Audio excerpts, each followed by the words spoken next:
Perfect. Awesome. So welcome to this Intro to Science Fair series of sessions we've been doing. This one is just about the process. So this is designed for students, for parents, for science fair advisors, for both middle school and high school. Um, Okay, so one of the most awesome things about Science Fair is that you are part of something really big. Science Fair has been going on for a long time. It's something that people understand what Science Fair is. Um, it might bring up ideas of baking soda volcanoes and things like that, which Science Fair is so much more than that. But it's really something that puts you part of a community. And one of the things we like to say is once a Science Fair kid, always a Science Fair kid. We have folks who are in their 60s, 70s, 80s who still look back to their science fair experience as being so important, even if things didn't go to plan. So the MSEF framework is an opportunity to have support and make sure you're doing things safely, which is really important, but also have access to resources and awards and mentorship. You can have opportunities for prizes and recognition, as well as connecting to both students that are interested in STEM, but also STEM professionals. So there's a lot of really good stuff that goes on when you participate in Science Fair. So what Science Fair is it's an opportunity to focus on core concepts. So those are like, what are you learning in school? And how do you learn those things better, but also sort of in a context of like what you care about. So if you're learning about a concept in school, how does that apply to something that really matters to you? It's really all about independent work. You need to really own the project. You need to know what the pieces are. You can get support from other people. You can work in a team. It can be independent work in a team. But it's about the work that you do as students, not what someone gives you to do. One student I talked to once said it was one of the first times that she had to come up with her own directions to follow, as opposed to just being given directions of here's what to do. It's also an opportunity to practice critical thinking and systems perspective. Like if you have to do if you have to come up with your own steps to do something, you have to really think critically about like, well, is this going to work? What do I have to think about? What's missing here? So it's a really great brain exercise. Um, when it comes to judging, when it comes to a successful science fair project, what we're looking for is thoroughness. So making sure that you can do something simply, but you have to do it really well, do a lot of steps, do it multiple times. It's about problem solving. If things don't go to plan, what do you do with that? It's about connectivity. So if I'm doing this small part of a project here, what's it connected to that's bigger than that? And that can be if you do a project about microplastics, but you're just doing this one small part here, but it's part of a really big problem. As I said, it's about independence, so I won't talk about that again.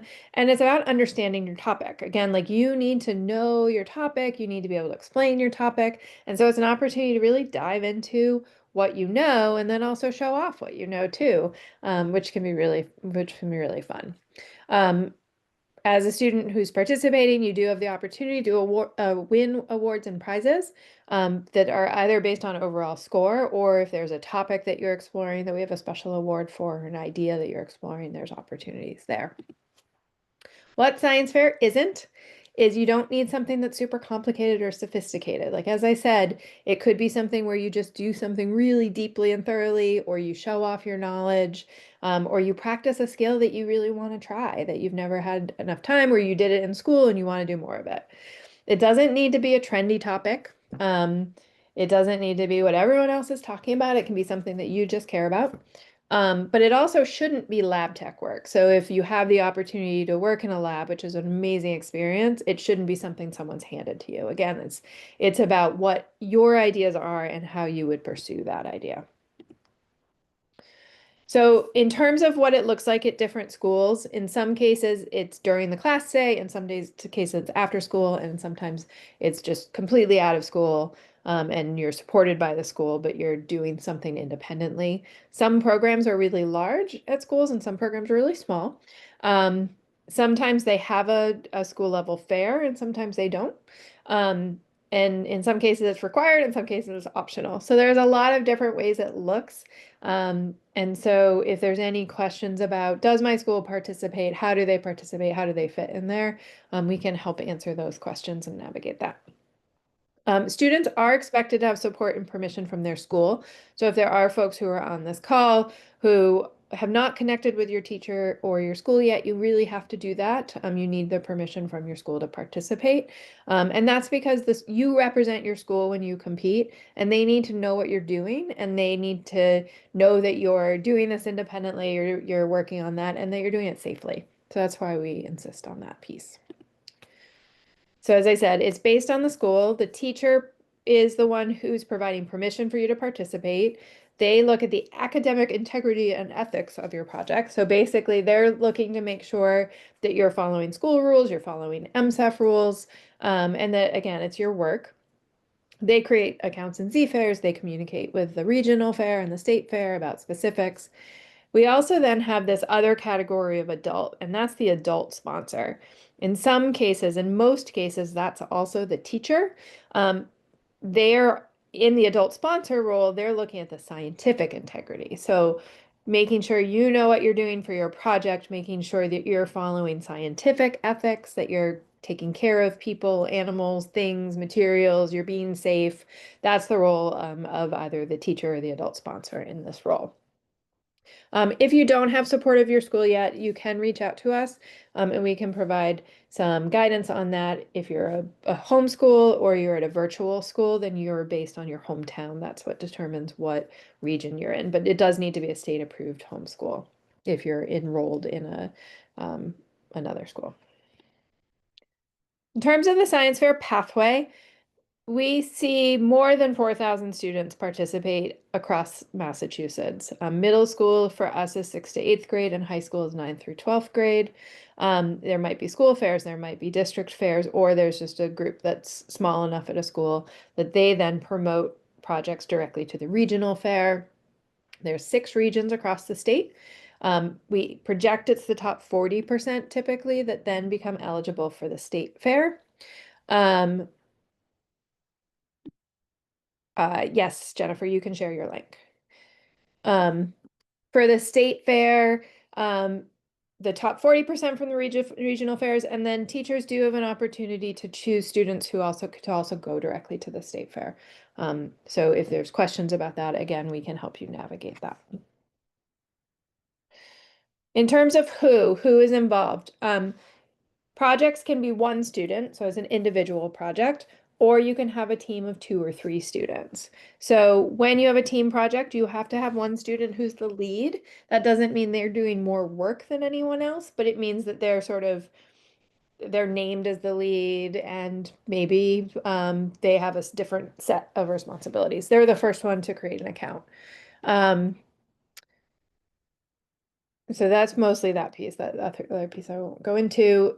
If you're interested in a team project, there's a lot of benefits to doing a team project, especially if you're going to be doing the work and you want company. Sometimes some projects take a lot of testing, and I know some students who will get together on the weekends and do the testing together, and then it's fun and it's social.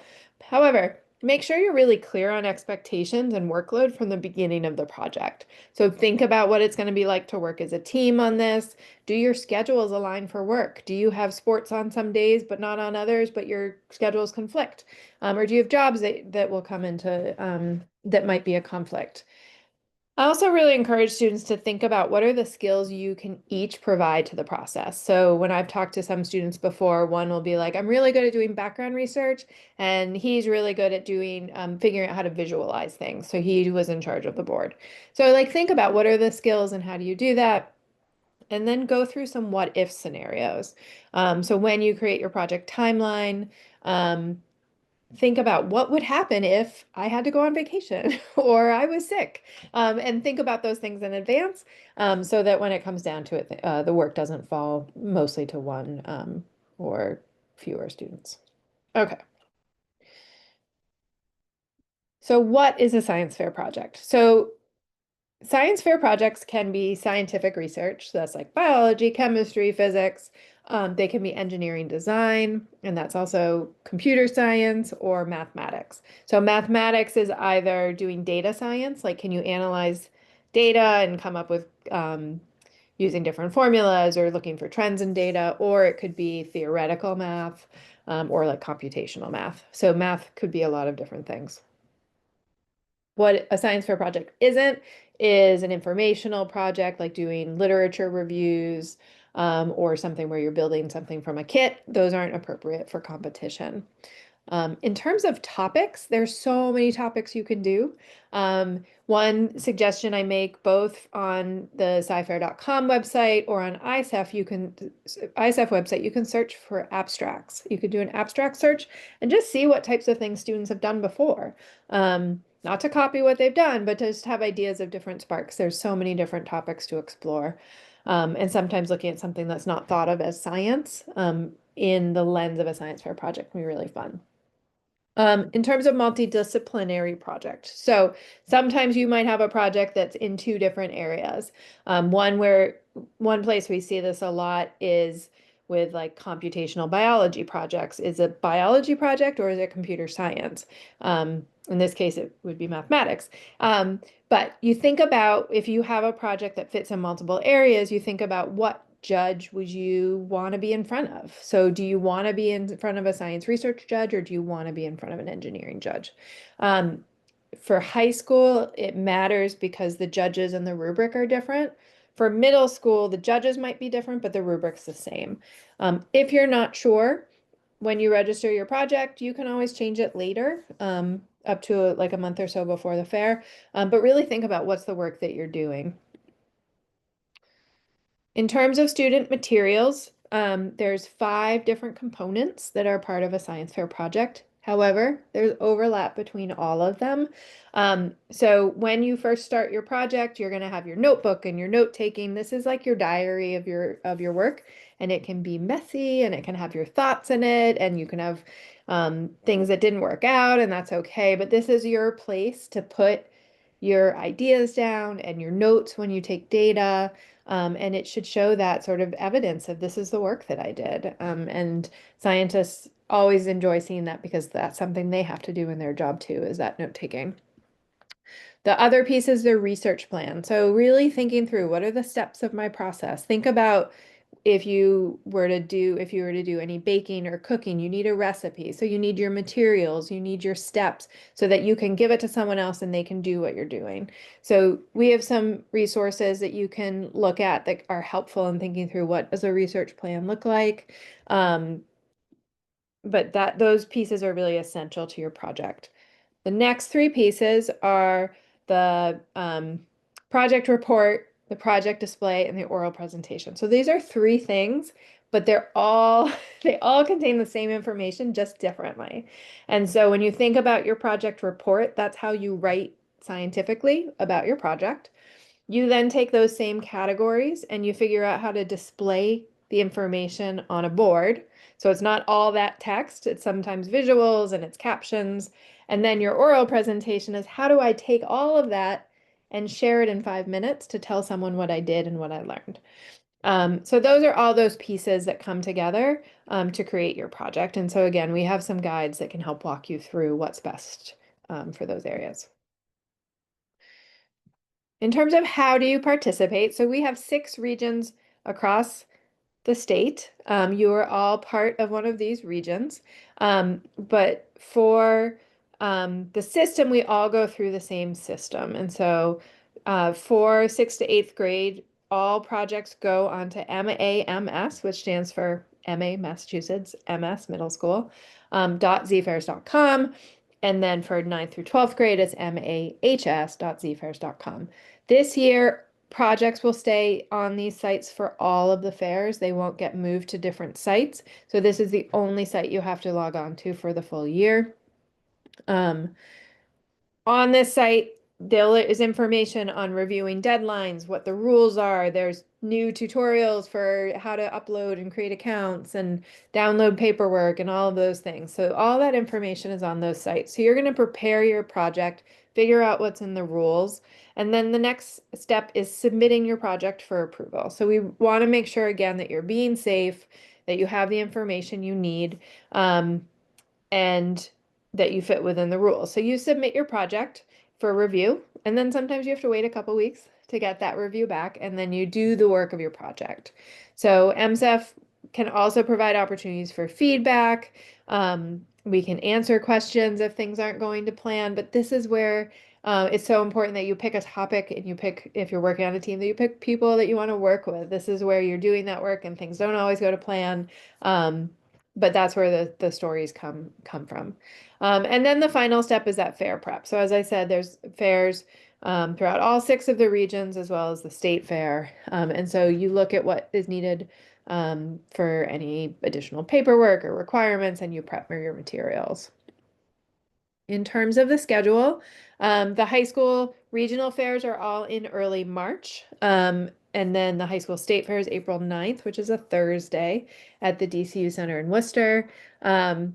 The deadlines for submission, these are all what I like to call is no later than deadlines. So submit your paperwork when it's ready, but no later than December 15th. For projects that are in restricted areas that need to be approved before you do them, you need to submit those a few weeks before you want to start experimentation, because you need approval before you start experimentation. January 15th is the final deadline for all other projects that didn't need that approval.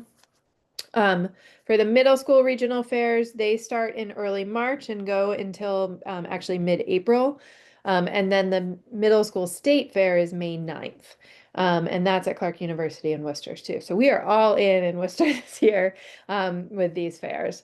The deadlines for the middle school fair, because they're on different schedules, is 1 month before the fair is when the paperwork is going to be due for projects. And again, in some cases before those students have started experimentation. I'm happy to answer questions on any of that as well. Okay. So I've got a few tips just to finish up tonight. I think I have 5 tips for you. The first tip is building curiosity. Being curious is really hard, and I think we're out of practice with how to be curious. So this is an opportunity for you to think about, what do I care about? What am I interested in? What sparks some ideas? It doesn't have to be world changing, solving big global problems. It can be something small that you're interested, curious about, that you want to know how something works. So think about, what have you been focused on in class? Or what did you do last year that you really thought was interesting, or you thought you were good at it and you want to do more of that skill or that idea or that concept? Are there any STEM professionals in your community that you're interested in what they do? And you can think about, like, sure, there might be scientists working at a biotech lab, but are there mechanics working on cars, or the Department of Public Works in your town or your city? What are they doing? What's the work that they're doing that's STEM related? What challenges are they struggling with? Doing an interview with some professionals who are doing work that's interesting to you or that is around you can be really powerful to come up with, what are some questions that are out there or problems that need to be solved. Another great idea is to work on a journaling assignment. So you could do this either in school or as a family. Every week, come up with something, either something that you read or something you watch or something you listen to. I have no shortage of podcast recommendations if people are interested. And just journal, like, what sparked your ideas, like take notes, what worked. If your school does things like, sometimes I know schools will do, what do you notice? What do you wonder? You can use that framework if that's helpful.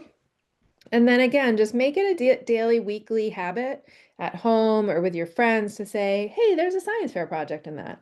I do that all the time and it drives my kids crazy. There's some more ideas here if you want to explore, but this is the piece that you can never start too early with the curiosity. Okay, next tip is to know what to expect. So one of the things that's so important is, again, this is a competition. You are going to see judges and they are all very friendly, and they want to help you and they're excited to meet with you, but they are looking for certain things. And so look at this information in advance and know what it is that's important. Sometimes what I see is students spend so much time in one area and forget that either that wasn't very many points or you completely forgot this area over here. So take a look at the rubrics, know what those are.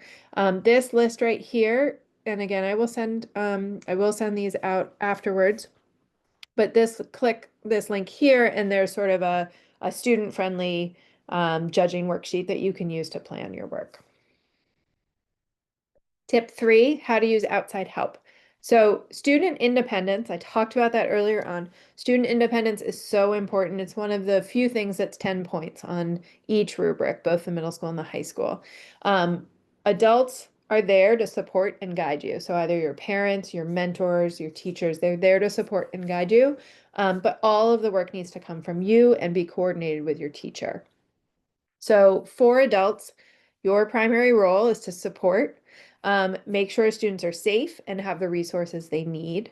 Adults can ask guiding questions or provide resources for you to explore, but they can't give answers. They can't help connect you to, they can help connect you to resources, but they can't do the work for you. So we really want students to own that work, because that's what's going to make a difference 5, 10, 2 years from now, is that you really did that work yourself.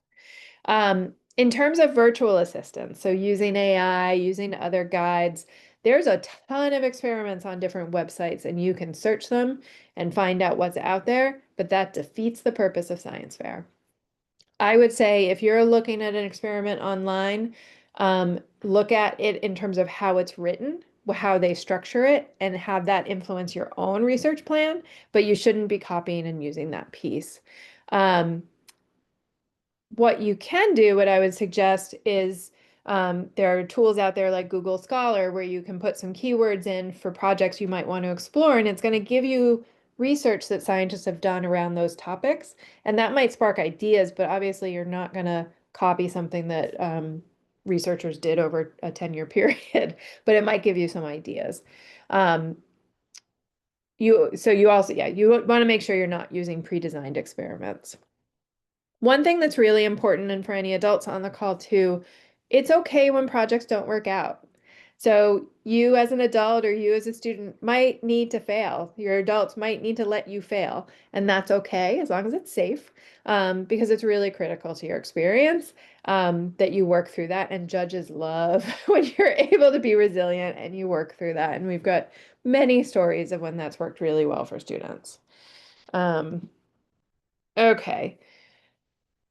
So this next piece is around artificial intelligence. So it's a bit of an extension on the other piece, is that artificial intelligence is one of those helpers that's out there. We do have new policies in place. You can find them on the ethics statement around where you can use it and where you can't. Basically, we want you to still be using your brain. We want you to still make sure all of those neurons are firing and things are connecting. You also have to follow your school and district policy on what the use is. A few areas for caution is make sure you're still using your independent thought and your own creativity. You want to make sure you're not pulling information from unreliable sources or made up data. I've had some platforms I've used where I've then looked at the information. I'm like, this isn't true at all. And then you want to make sure you're also not feeding personal or fabricated data into the systems. I do see questions coming in, and I will do a Q&A shortly. And then finally, my final tip, science fair is all about that communication, that presentation at the end. And so practice that throughout the process. Have little times where you start practicing what you're talking about, and practicing your project. A few tips I have for this is, one is to listen to some professional communicators. For me, I love listening to podcasters, but listen to storytellers, listen to reliable news sources. How are they communicating information? So pay attention to things like cadence, like how fast, how slow are they going? How are they using volume? Are they going higher or lower at times? Um, Reading aloud. Practice reading aloud to family or friends. It could be, you could read a children's book aloud. You could read a scientific paper aloud, but just practice reading aloud. Maybe you do a game where you have to read slow, you read fast. You kind of just exercise your speaking voice, and it'll make you more comfortable at that time.